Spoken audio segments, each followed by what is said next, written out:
мама жаба скок под скок цъмбурна във вира дълбок. Там, в тихата вода, живее нейната рода.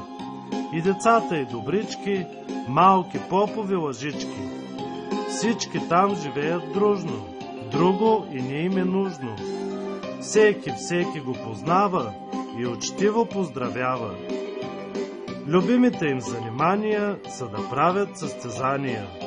На подскоците турнира цялата рода събира, а най-любимото на всички е да наловят мухички, че наскара вкусни стават, жабите ги обожават.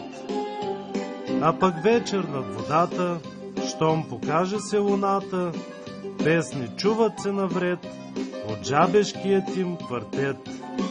В веселата им фамилия царува пълната идилия.